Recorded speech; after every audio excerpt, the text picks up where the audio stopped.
Okay, so we're going to do a classic riff by Bon Jovi, Wanted Dead or Alive. I'm going to demonstrate it first and then we're going to break it down. So it goes like this. Oops, good start.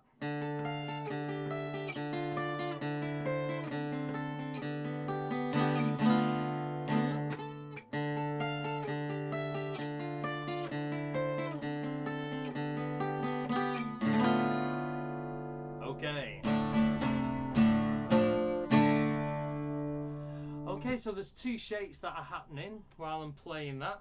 There is either a shape where I'm playing on the same fret, and there's a shape where it's on a different fret. So although I'm running all the way down here, I'm flitting between two different shapes.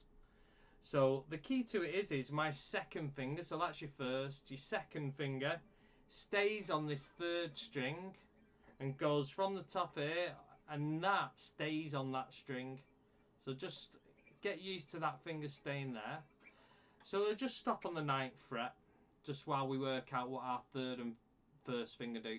So if it's on the same fret, say I'm on the 9th there and I say 9 9, you're gonna have to use your third finger so it's parallel. If I use my third, I'd be having to twist my hand like that, and I could do that, that's fine, but it's a bit uncomfortable.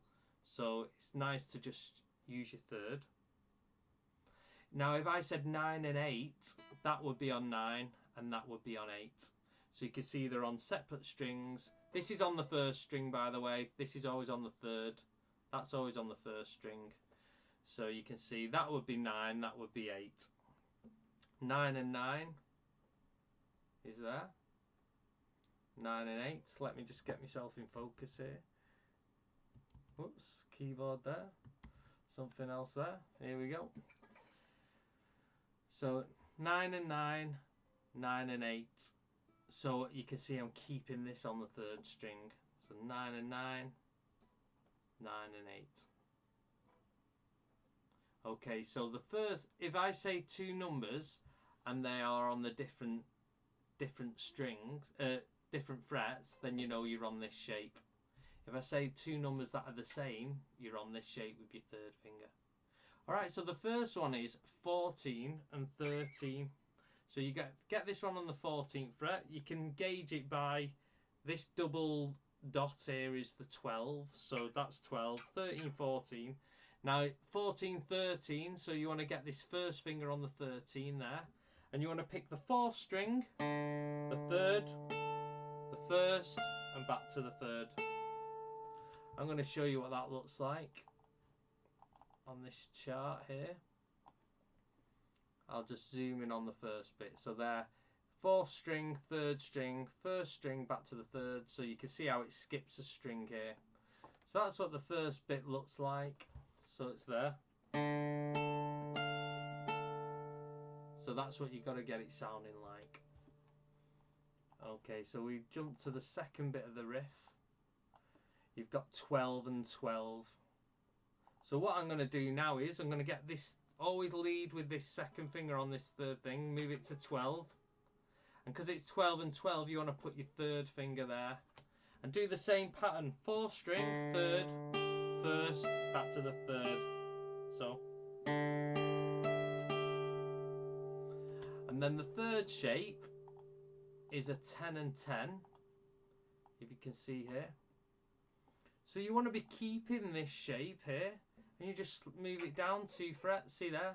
I've kept the shape. I've not like done this. Move down. I've gone like this, just to there, and go 0. So 4th string, 3rd string, 1st, back to the 3rd. So you got there 14, 13. 12 and 12, so move that to 12, then put the 3rd on. 10 and 10. So you got.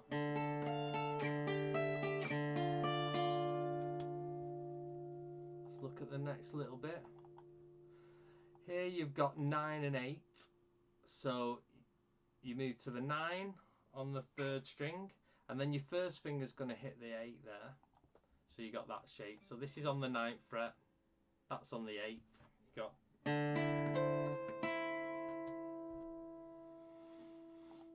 And then you have 5 and 5, so we're on the parallel shape. So move this down to 5 there. See, it's always on the 3rd string.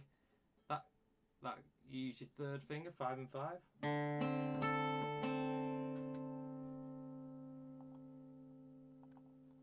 And then we move to 4 and 3. So we move this to 4. This 1st finger sits nicely on 3. And then if you see on the chart here, it plays the 4 and 3 still, but you strum it as a chord from the 4th string. And you take that shape down to the 2 and the 1, and you strum that. So from there, you do the picking on the 4 and 3, strum it. So you strum, and then strum that shape. It's got 14, 13, 12 and 12, 10 and 10, 9 and 8, 5 and 5, 4 and 3, strum it.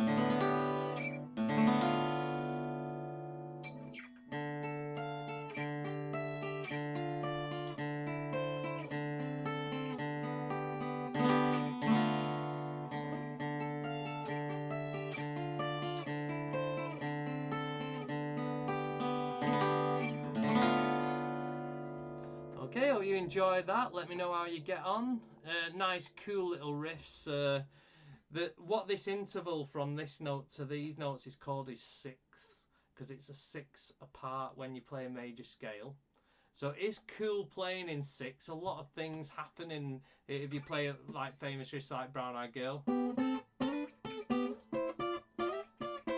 You can see they're in the same shapes. So lots of cool riffs. John and Yoko. What's that one? Paul Beatles songs. They all use these sort of shapes like. So maybe that's for another video. It's nice to use that interval. It happens quite a lot in pop songs. So, okay, cheerio.